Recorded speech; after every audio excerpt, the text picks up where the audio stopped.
This episode is brought to you by Shopify. Upgrade your business with Shopify, home of the #1 checkout on the planet. Shop Pay boosts conversions up to 50%, meaning fewer carts going abandoned and more sales going cha-ching. So if you're into growing your business, get a commerce platform that's ready to sell wherever your customers are. Visit shopify.com to upgrade your selling today.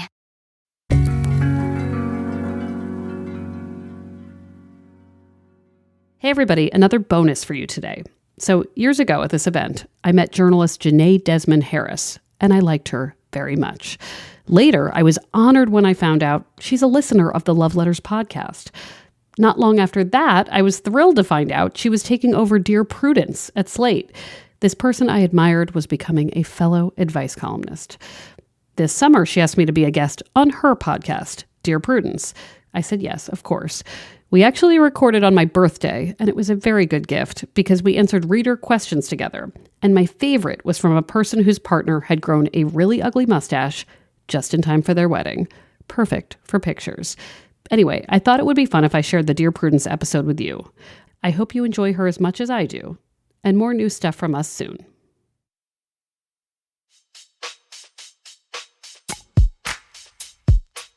Welcome to Dear Prudence. I'm your Prudence, Janae Desmond Harris.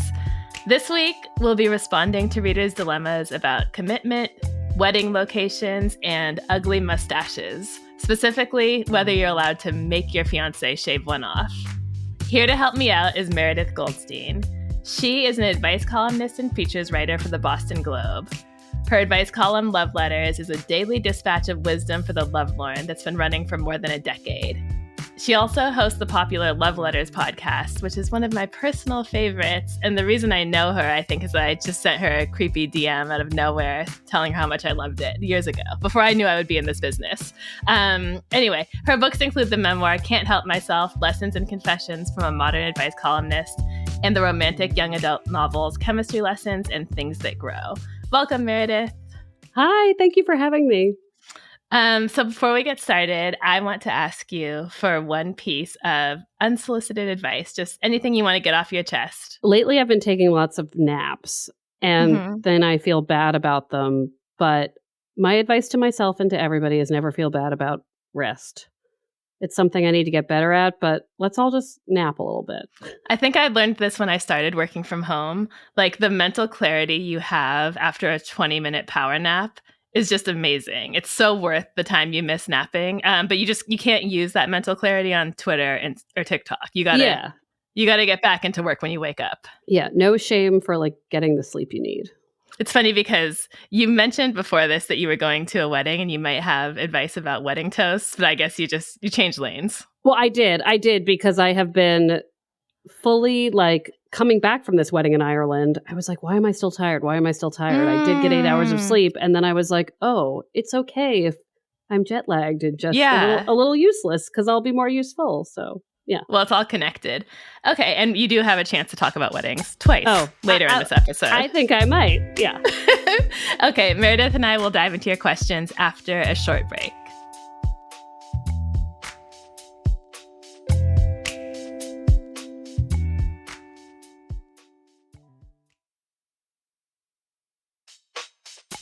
Welcome back. You're listening to Dear Prudence. I'm here with Meredith Goldstein. Let's go ahead and get started with our first letter titled Sad and Confused.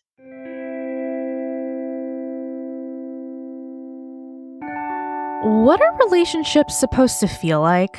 I'm 32, and so is my boyfriend. He just broke it off with me after 20 months, 6 months after moving in. It was both of our first long-term relationships. I needed to move due to a rent increase, both used to being in our own space, and we just seemed to make each other completely miserable without realizing after the move. We never found a way to talk about it, so after a blow-up fight, because I felt like he was just tolerating me a few months ago and nothing being resolved, he broke it off this week. We didn't have a plan for the move-in and never found a way to talk. I'm anxious and he was depressed. But how much of that was the relationship triggering us? How do you know when you're compatible or not? And when a relationship is worth saving? We had so much fun together otherwise and shared so many values. My heart is a little broken and I don't feel like it was beyond saving, even though he broke it off with me.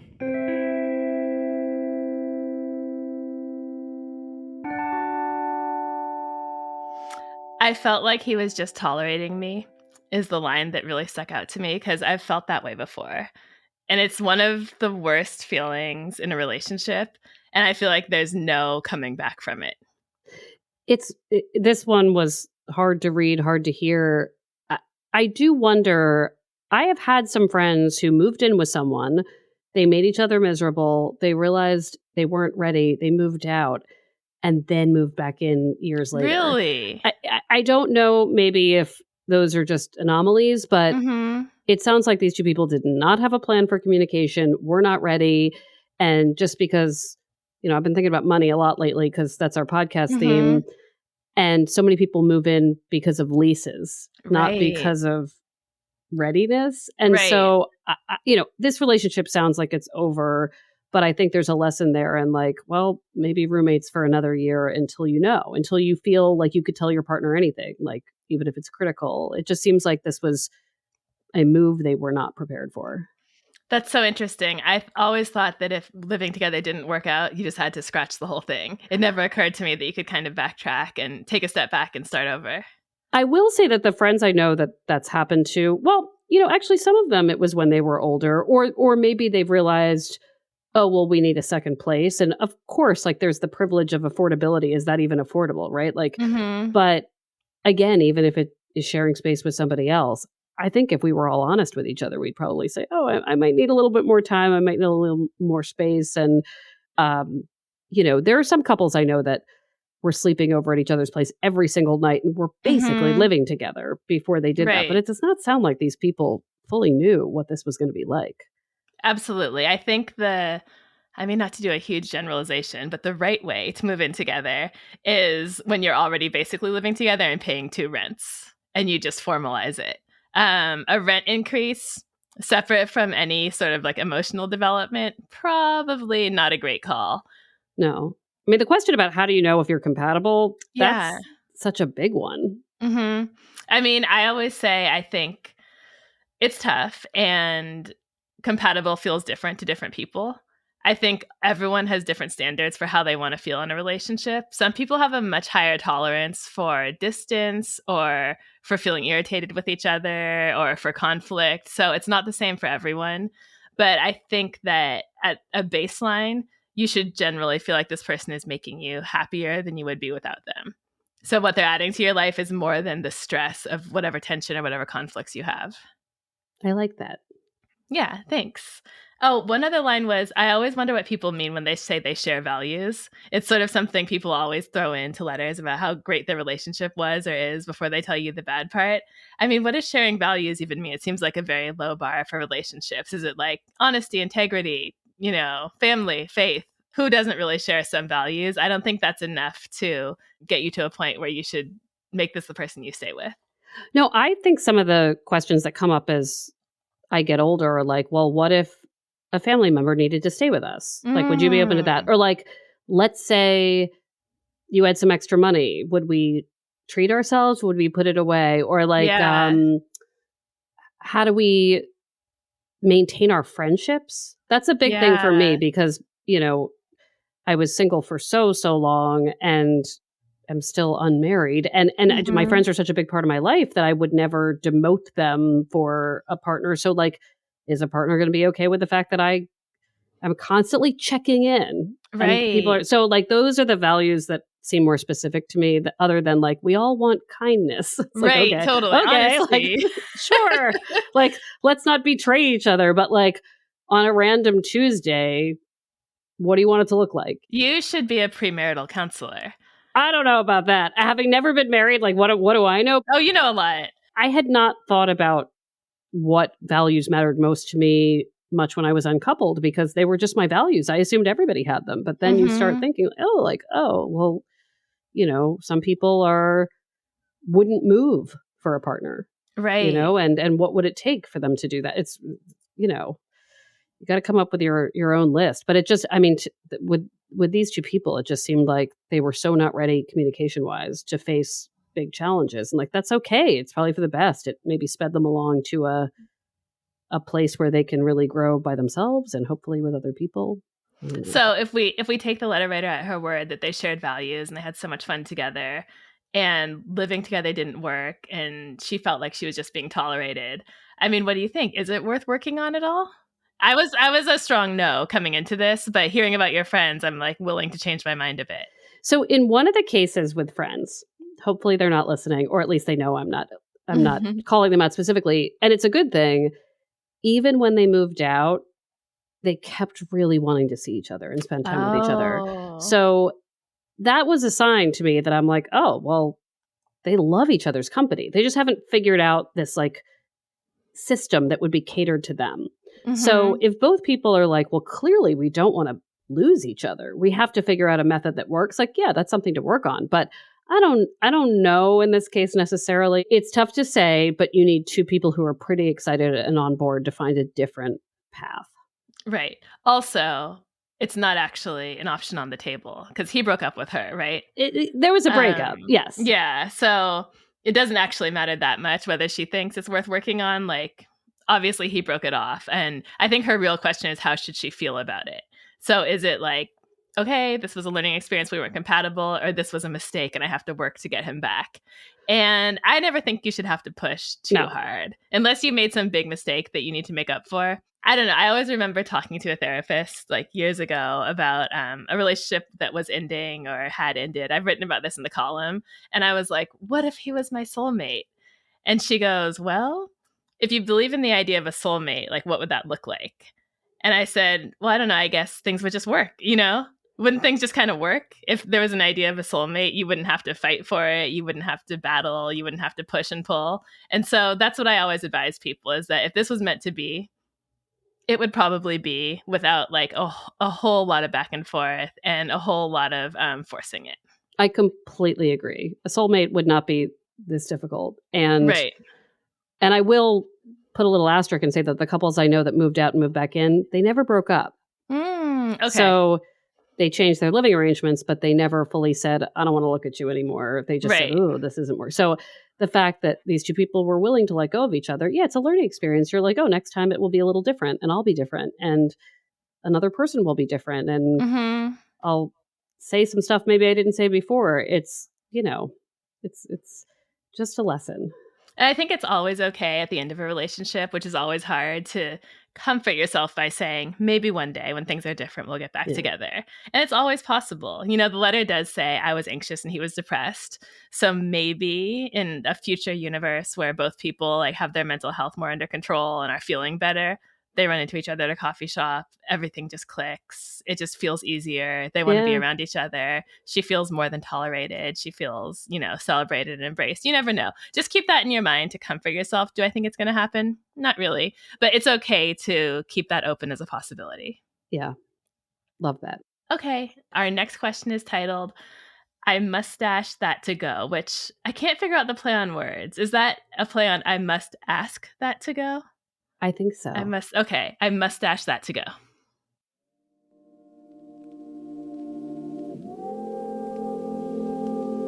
Much to my dismay, my fiance Mac has grown a mustache. Not a beard/mustache, just a straight up mustache.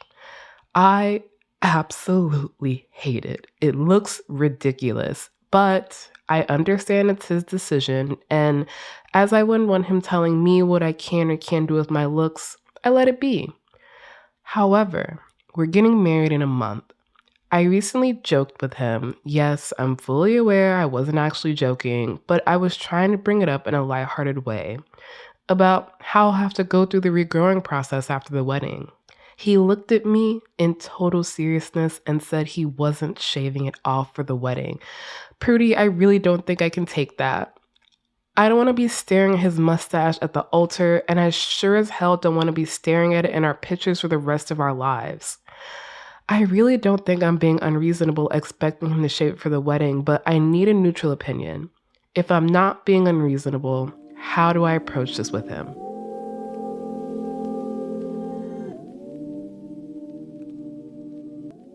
So I'm just going to kind of think through this out loud, which is always a great idea, right? Just tweet unformed thoughts, share them on podcasts. Of course. I have to admit, I'm so much less sensitive to women wanting men to change their appearances than I am to men wanting women to change their appearances. And I don't know if that's fair. I know that my asshole radar would go off at high volume if a man told a woman, you have to cut your hair or fix your skin or take off your eyelash extensions for our wedding. And that's just how I see it. And I want to kind of own that I'm not being totally fair here. Or maybe there's a way to resolve that. I'm so glad you admit that bias because I have it too, but this hits home for me. I have a personal issue that relates to this letter, which is that when you DM'd me, it was after an episode where I talked about dating on an app, and you were like, secretly, are you still with the last guy? And the answer is yes. I didn't want to ask you again, but I'm so happy to hear it. I am, but so here's the thing with him. We'll call him person in my life. Okay. He jokes that it's a person in my life. PIL. Yeah. PIL. He's a little pill. So when I met him online, half of his pictures had a beard, half had no beard. I was very interested in the man with the beard. When he had no beard, it's not like I was repulsed. I was just like, I might pass over this. I really liked his beard. So my friend named him Beardfish. She said, you need to Zoom with him so you can make sure he's not beard fishing you, like catfishing. When we first Zoomed, there was the beard, and I was thrilled. So, and I would say these things like as we got to know each other, in real life, in person, I'd be like, "Oh, I love your beard. You grow such a great beard." Trying to hint, like, "Please don't get rid of it. Don't shave this." Well, now we're much longer into this relationship, and he's like, "Dude, I used to shave my beard in March, April when it got hot, and regrow it in the winter." And I'm like, that's so nice that you did that. But, and like, then I feel like, oh, if this were like a gender flip, how would I feel if he were looking at me and saying, no, you can't cut your hair shorter? I mean, I want him to be comfortable, obviously. I love him no matter what. I'll say to him, like, not everybody can grow such a beautiful beard. Why would you not? So anyway, when I read this letter, it made me also wonder, like, I think for person in my life, the pill, he's fine either way. He doesn't feel less himself with or without the beard. If anything, it's kind of itchy. I think when you shave it, it's growing back. I want to know why this person loves this mustache. Like, did he get this mustache and think, wow, I'm finally my real self? Oh, good question. This is my look forever? Or is this like, wait, I just don't want to be told what to do and I'm kind of into this right now? Because I don't think it's that wild that she's asking for the person she's used to looking at. I'm pretty visually sensitive to things like people suddenly not have. I'm the person that wouldn't know Superman as Clark Kent because I get like weird, wait a minute, but they're not wearing glasses. So the idea that also this person I'm used to looking at would look that different would mess with me a little bit too. So I'm sensitive to this letter writer, and I'm curious to know if this guy is like, no, I am this person with a mustache. This is my soul. So let me ask you something. Am I correct to assume that PIL is now keeping his beard because you've suggested strongly enough that you really like it? I think so. He'd have it in the winter anyway, and I have a feeling that even if he shaved in the spring, he'd kind of just let it gradually grow back. It was just his routine, and I think it wasn't so much the look. From what I understand, he liked the treating himself to this fancy shave. He would go to a specific place. They do a whole thing. They like an old timey neck rub. Yeah. So that's what he's probably missing. And I'm like, well, that doesn't seem too bad. And again, like if he looked at me and was like, Meredith, I have to do this. Like I want but he doesn't mind having a beard. But that's the thing. See, you are not to like put too much pressure on your relationship, but this is an example of how it's supposed to work when people are in a healthy place and want to make each other happy. Like you would never force him to keep his beard, but you want to let him know that you like it and he wants to make you happy. Yes. He'd like me to be attracted to him. Yeah. And it's a great way. And I think there is something about, oh, well, this is one of the things that drew me to you to begin with. And obviously, again, like I would never consult with him about my hairstyle because he needs to control what I do. But almost as I would to friends. Like if I one day woke up and thought, I'm going to get bangs, I would probably ask everyone because that's what you do when you're thinking about getting bangs. Or if you got bangs and everyone said, I love them. And he said, I love you with bangs. Oh my God, I can't stop staring at you. That might inform your decision to keep Oh, bangs, I'd be right? like, I'm keeping bangs. I look amazing. Everybody thinks that. So yeah, you want to feel at your best, and it is a version of compromise. I think it feels dicier when it's about physical appearance, because we should all have like body autonomy and all sorts of things, but it's a little more casual, I think, with the person with my pill. But with this letter writer, I'm like, what's happening with this? Like, imagine, I don't know that I would want to get bangs on a whim, have it for a few months, and have forever pictures at an event with the bangs. I don't know. Right. I want to kind of defend us a little bit for our stance here that like could be seen as unfair to men. I think if she was saying, I need my husband to lose weight or like get more muscular before our wedding, we'd be like, stop it. What's your problem? It's not all about the pictures. It's about how he feels. Aren't mustaches sort of in the category of like costumey, funny, unserious? There's sort of like a jokey, silly thing about mustaches. They can be. I mean, I know some people who are very like that's how I've always known them, and that's how that's what I want to know. Like what does this look like and what does it mean to him? What has he said? Right. And if he's going, I finally like my face. I finally, like you said, I finally feel like my true self. Then also you're marrying that mustache. And so get used to that mustache. I feel like such a downer and a scold when I talk like this. And obviously I know that nobody is going to reevaluate their wedding that's in a month or 3 weeks once this podcast comes out, because Dear Prudence said something. But I do think the conflict kind of represents a deeper issue. I think it's a bad sign when relationships become adversarial in places where it should be easy and you should be wanting to make each other happy and there should be some give and take. It's interesting because just coming back from a wedding, at their best, I think weddings can be really stressful and there's all this stuff that's not normal, that routine. And the couple I just saw get married, like they were just constantly doing things to make the day easier for each other. So this idea that like pressure would be added in such a unimportant way, maybe, that changes would be made. Like, again, I maybe this is his identity completely and I'm not understanding the value of this mustache, but I'm like, can you just make things as easy as possible for the one day? And if not, why? Like, that's a really good question to ask. Is this representative of something else? So I guess to ask the direct question, she says, if I'm not being unreasonable, how do I approach this with him? I don't think you're being totally unreasonable until you have more information. And I think Meredith gave the best advice, which is have a conversation and figure out what the mustache means to him. Yeah. That's going to determine if you're being unreasonable. And if the mustache has like finally made him feel confident, finally made him love himself, if he's really passionate about it, then you may have to let it go. And honestly, evaluate if this is going to be someone you're upset by looking at for the rest of your lives. And if he's just like, this is a trend. I know it's kind of goofy and I just want to get away with it for the wedding and I just don't care. Then I think you can push a little harder with your demands. I'm thinking about, this is my second superhero reference, but I'm thinking about the Justice League movie where Henry Cavill had his mustache photoshopped off, like where they CGI'd his mustache off to be Superman, and it looked wild because I was thinking like, well, I guess you could always just like erase it away. We have modern technology, but I don't know. It's not what you want to do to your wedding photos. I'm in this photo editing group on Facebook. I don't know how I ended up in there. People are always submitting requests like that to these people who will seriously change something like that in a wedding photo. So this could be the solution. We have the technology. We do. It seems like a lot of work, but I guess we do. You're listening to the Dear Prudence Show, and when we come back, we'll be reading more of your letters. Stay with us.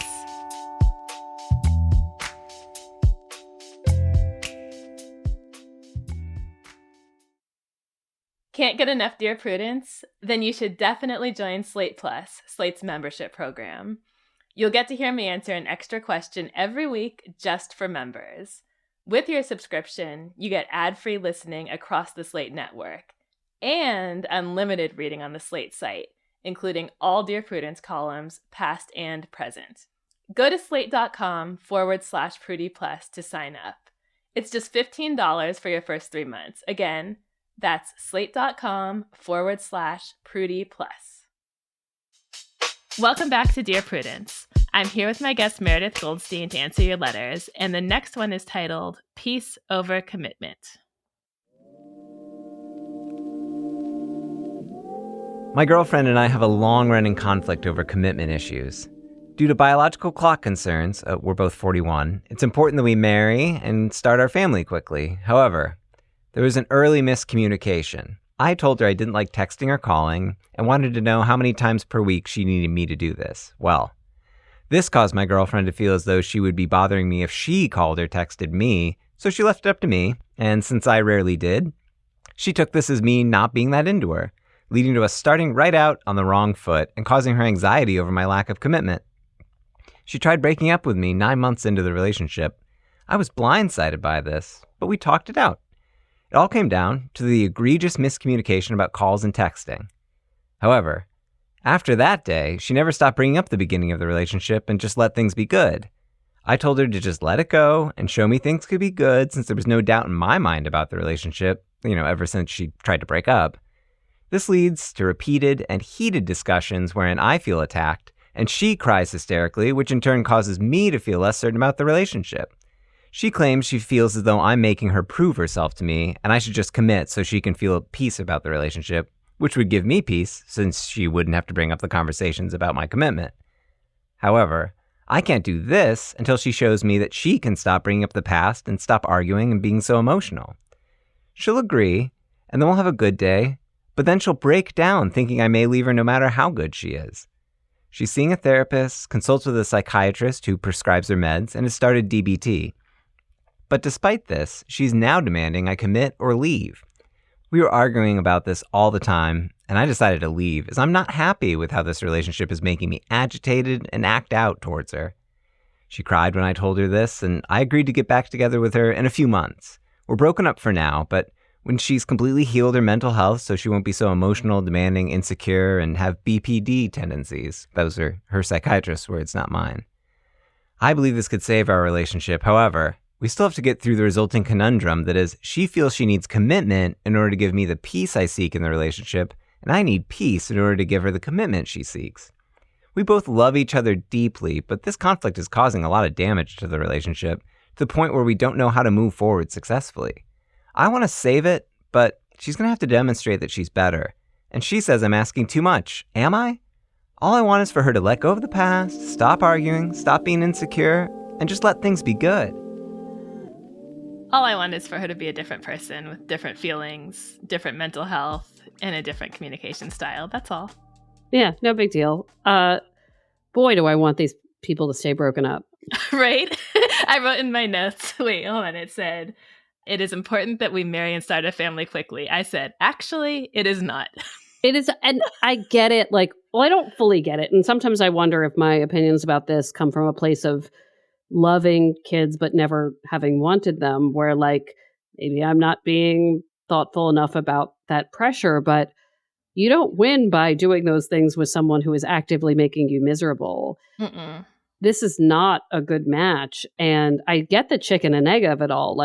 She wants to be better about how she handles herself, then he will commit, but he can't commit until she has hit some bar on some mental health, Right. Giving him peace. Don't you get the sense that he's and then she'll have one mental health, and when she wins it, this is a thing, I say this as someone with anxiety that is very diagnosed. There are good days and bad days, and I certainly am in a phase where I'm I'm managing this pretty well, but it's not like one day I'll be it's gone and now I'm ready to be a really great partner. So this pressure they put on each other, wow, I hope they stay very far apart. Do you know why I think they might not stay very far apart? Is it the age? Some people love drama. Oh. I think there's part of it where it's all this back and forth. It's almost intentional miscommunication. Yeah. She left it up to him about the texting. She took it as him being not that into her. You know how on every reality dating show, the constant sort of platitude is communication is important. You have to communicate. And it's so stupid. Of course you have to communicate. What does that even mean? But here, I would really say if they even had a chance, they would need to drastically improve their communication. And I don't think they want to, because I think on some level they both love the intensity and the drama and the conflict of this all. I think that keeps some people going. It definitely might make it feel to them were in it. Like we had to make this work because look at all this effort we put. What do you think about this thing in the beginning about I'm not a texter caller, and she asked me like, this negotiating, how many times do I have to check in with you in a way I totally don't want to check in with you to make you feel seen? Like, is that good compromise and good communication of, oh, texting doesn't come naturally to me? Or is it already a mismatch? Already a mismatch. The minute you're counting text messages. Yeah, like I fulfilled my text obligation. And yeah, I mean, he needs to be with someone else who's not a texter or caller, and she needs to be with someone who's all over her, communicating all day to reassure her. And those people are out there. You know what this reminds me of too? When men say all my exes are crazy. And of course, people think, well, maybe you contributed to that a little.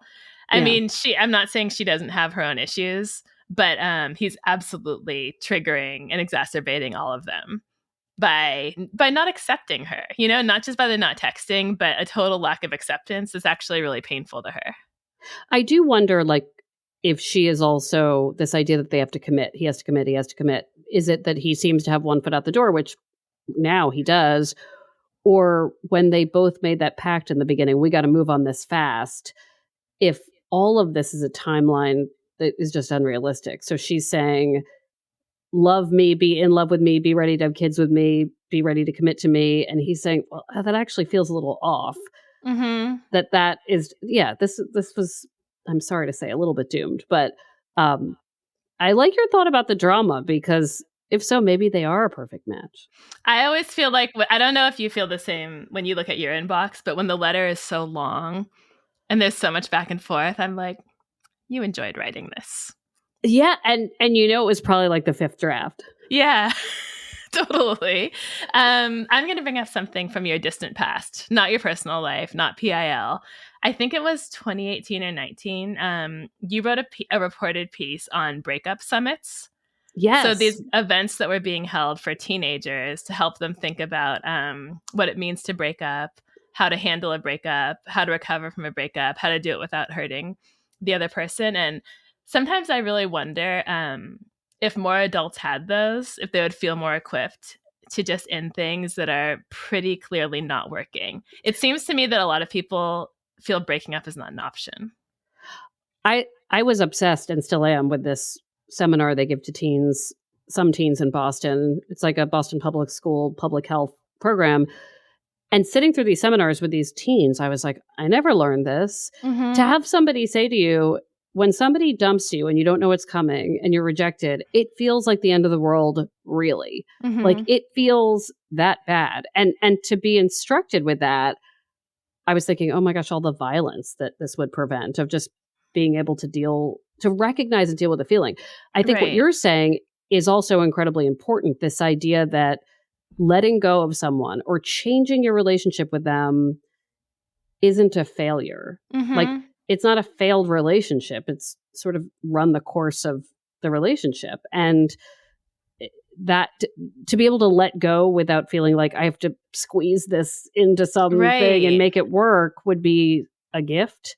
It's hard to know, though, because we're also told that in long relationships and long marriages, you're going to get sick of each other. You're going to have to reinvent yourself as partners. So how do you know the difference between boredom and ultimate dissatisfaction? How do you know when to walk versus when to work on something? It's all unique, I imagine, to the person. But to just have permission, I think, to walk away would be nice. To have permission to walk away and know that you're going to feel difficult feelings.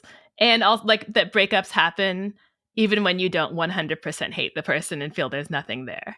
Breakups can happen when you feel there is a lot of connection and there is history and there are things you love, but it's just not working all the way. I do think when you talk about the gender bias with mustaches and other things, like, sometimes I will get letters or hear from women straight women about this idea of like, this person broke up with me, or this person is a bad person for not keeping the relationship going. And there's a real difference there. Like, just as anybody is not bad for wanting to leave, like, actually saying this isn't working for me and I have to go is pretty great. It's respectful. It's real. It's like, we should want people to move on when they are unhappy and talk about it. So, yeah. Absolutely. So to answer the letter writer's direct question, she said, I am asking too much. Am I? I don't know. You're asking too much from her. You're asking her to be someone who she's not at this moment. And yes, it is too much to ask someone to change. This reminds me of another one of my favorite rants, which is I think it's so damaging that people always hear relationships are work because so much gets swept under the relationships are work rug. Like, I think, in my opinion, the work is supposed to be sort of conscientious, like thoughtful daily work, not going through hell, you know? Yeah. And too many people are going through hell emotionally and are like, well, relationships are work. So I suppose this is just part of it. This is just being a couple. And I just strongly disagree with that. There's too many people in the world. And I think both of the people in this letter could find someone who kind of gives them what they want without being forced to. Agreed. This is Dear Prudence. We need to take a break, but when we come back, more letters from you and advice from us. Stay tuned.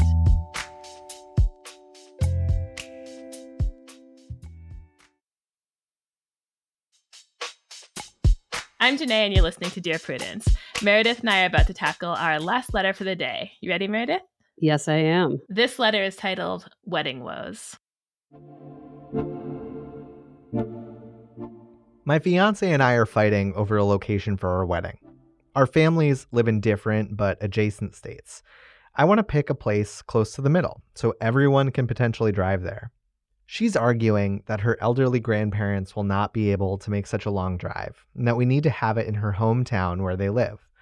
They're both disabled and shouldn't be driving anyway, but no one has the heart to take the keys away. Both of my grandparents died long before I was born, but both my sisters and their families will have to fly if we have the wedding in her hometown. I don't see this as fair in any way. Someone could just drive the grandparents, but no one wants to confront the fact that they shouldn't be driving anyway, which they will insist on. We need a deciding vote here. Help.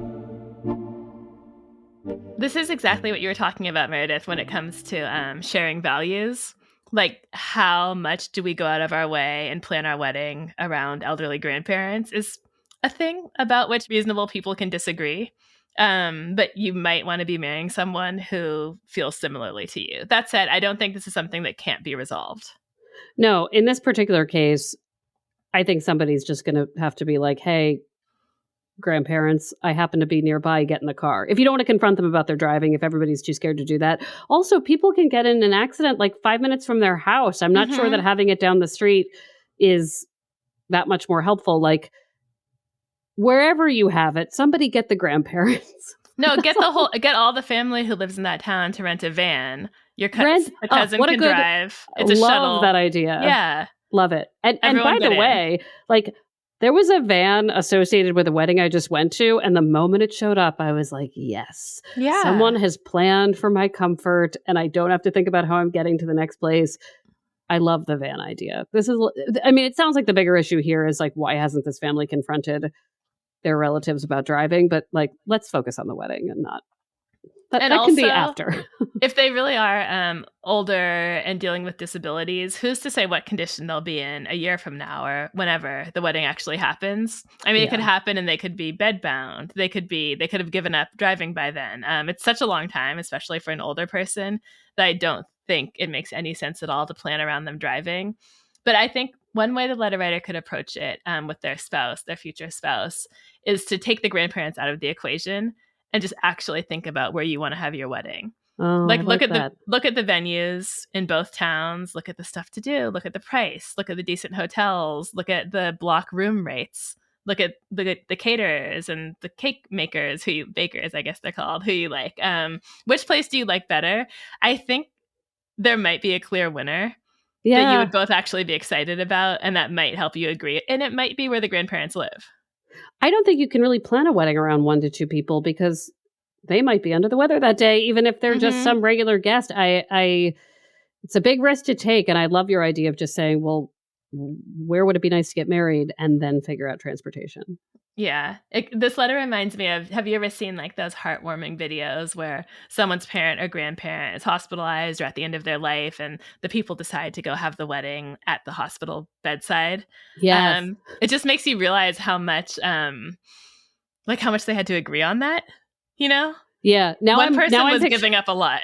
Now I'm picturing like the whole wedding party in the house of the grandparents and the grandparents being like, what are these people doing here? Like, right. Get out. It's time for Jeopardy. Exactly. Get out of my house. Right.